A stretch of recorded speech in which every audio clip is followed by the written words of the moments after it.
Yo soy Jime. Y yo soy Mafer, y hoy te vamos a platicar sobre el neorrealismo italiano, pero antes te contaremos un poco del contexto en el que se desarrolló.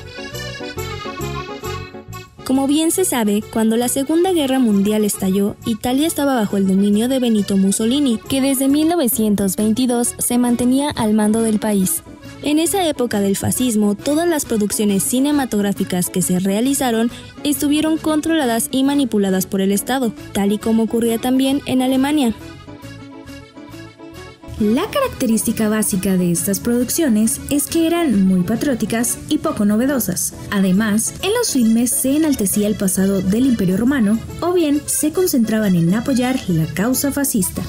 Esta producción de películas fue posible gracias a la creación de Cinecittà, un estudio inaugurado en 1937 por Mussolini para desarrollar el arma más poderosa del régimen. Estos estudios de cine y televisión producían películas históricas, dramas patrióticos y comedias italianas de baja calidad, conocidas como la comedia de los teléfonos blancos.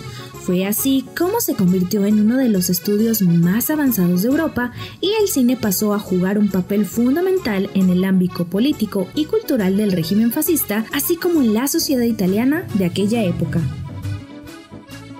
Con la caída del régimen fascista de Mussolini en el 43 y con el final de la guerra en el 45, Italia quedó devastada económica y socialmente. Sin embargo, en el aspecto cinematográfico, se dio paso a que los directores italianos se sintieran con más libertad para la creación y producción, pues se había eliminado cualquier tipo de censura. Pero existía un problema todavía, ya que la casa de estudios cinematográficos, Cinecittà, se encontraba destruida debido a un bombardeo durante la guerra. Tras la contienda se rehabilitó como estudios de cine y no fue hasta 1947 que los cineastas italianos comenzaron nuevamente a rodar en el complejo, incluidos los exponentes del neorrealismo. Una de las primeras figuras importantes que buscaba un cambio fue el periodista antifascista Leo Longanesi, que insistió a los directores de cine italiano a salir a las calles de las ciudades y los pueblos para filmar la precariedad y crisis social en la que se encontraba Italia, es decir, capturaban la realidad. Y así fue como nació el neorrealismo italiano. Pero tal vez te estarás preguntando, ¿qué es eso del neorrealismo italiano? Pues el término neorrealismo, que está basado en la corriente realista poética francesa, fue utilizado por primera vez por Norberto Barolo, pero fue aplicado por el profesor y crítico Umberto Barbaro para hacer alusión a la nueva corriente de cine italiana. Pero la definición exacta puede ser diversa, ya que para unos es considerado una escuela y para otros un movimiento. Lo cierto es que es una corriente narrativa y cinematográfica que retrata la realidad de la Italia de la posguerra, la cual estaba hundida en una crisis social llena de desempleo y pobreza. Pero ahora que ya sabemos qué es, pasemos a lo que caracteriza a esta corriente. Como premisa, es necesario mencionar que desde el punto de vista estético, las producciones neorrealistas están marcadas por la precariedad de recursos técnicos, pues no existían estudios. Es por ello que se recurrió a grabar en locaciones naturales como calles, casas y espacios públicos. Por lo tanto, también la falta de iluminación y de equipos de sonido era un aspecto característico de los filmes. Igualmente fue en estas producciones neorrealistas que se empezó a ver movimientos de cámara en mano. Asimismo, generalmente se recurría a actores no profesionales y para la caracterización de sus personajes no había una gran producción. Esto lo hacían con la intención de acercar a la audiencia a la realidad y porque daba comodidad en la puesta en escena.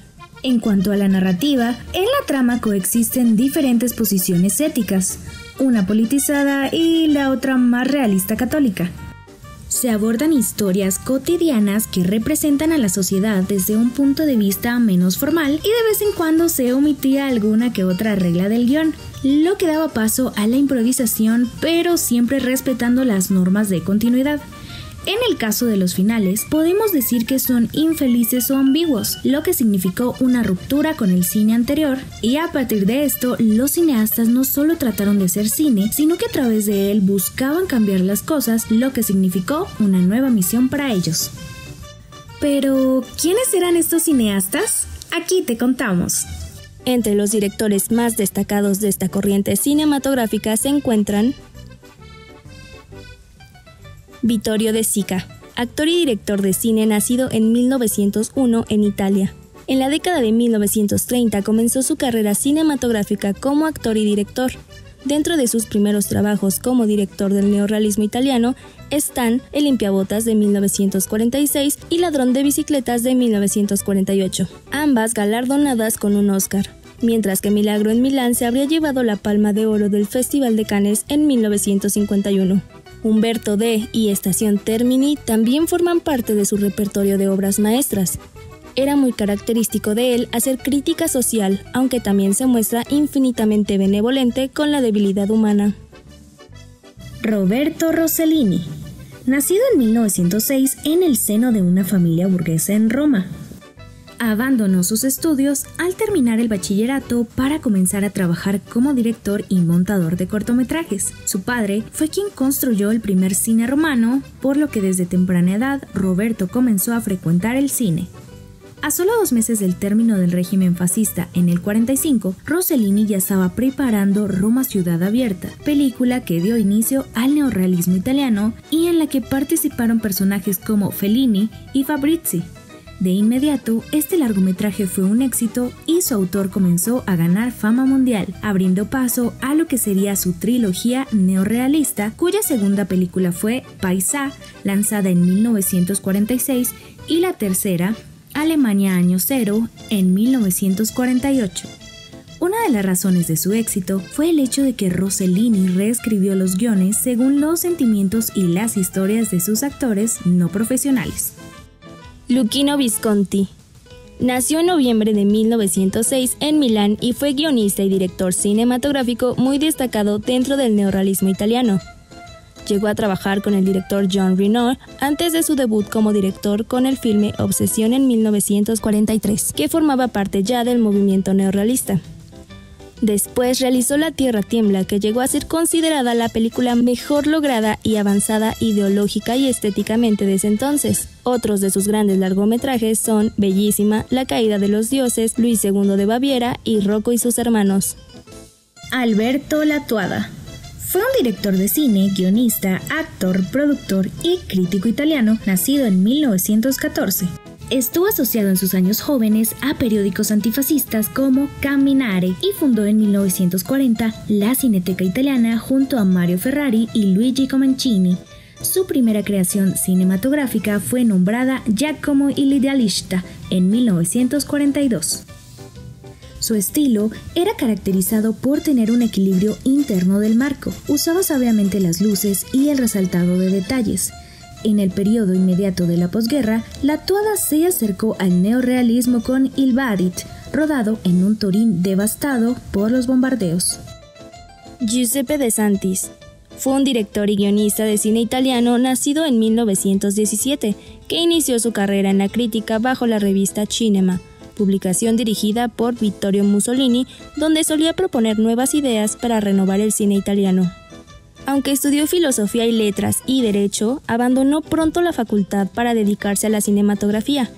Colaboró como guionista en Ahora me caso yo, Obsesión de Visconti y en Desiderio de Rossellini.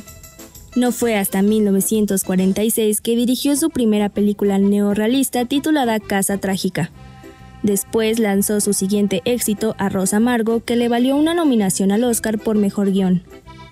Películas como Roma a las 11 y Un marido para Anna Saccheo también fueron importantes en su trayectoria neorrealista. Federico Fellini, director de cine italiano nacido en 1920.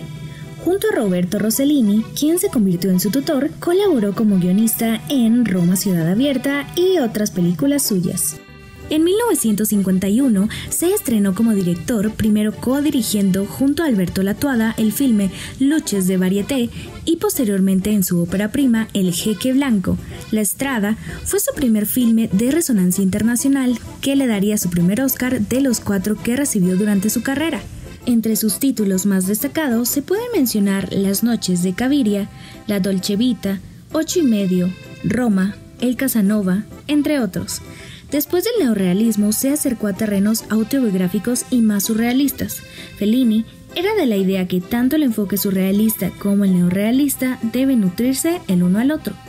Las escenas oníricas en el cine de Fellini son un elemento constante, además de las bandas sonoras excepcionales. Pier Paolo Pasolini, escritor, poeta y director de cine italiano, nacido en 1922. Inició su carrera como director en 1961. Exploró aspectos de la vida cotidiana y centró su mirada en las problemáticas que arrastraba Italia desde la posguerra. Estableció un estilo narrativo y visual en el que priman el patetismo y la ironía, insertando escenas líricas. Llega tarde al neorrealismo, pero Acatone, su película debut, sorprendió a la crítica en el 61 y para el año siguiente lanzó su segundo filme, Mamma Roma, que es una obra ya plenamente neorrealista que se convirtió casi desde su estreno en una de las cumbres del cine italiano de los 60. Carlo Lizzani. Nacido en 1922, fue un guionista, actor, director, crítico e historiador que dedicó gran parte de su vida al cine. Hay quienes consideran que su obra mejor lograda, la cual fue ambientada en el periodo de la Resistencia, fue Actum Banditi, que se estrenó en 1951, y ese mismo año escribió el guión de Arroz Amargo de Giuseppe De Santis, que le valió la nominación al Oscar.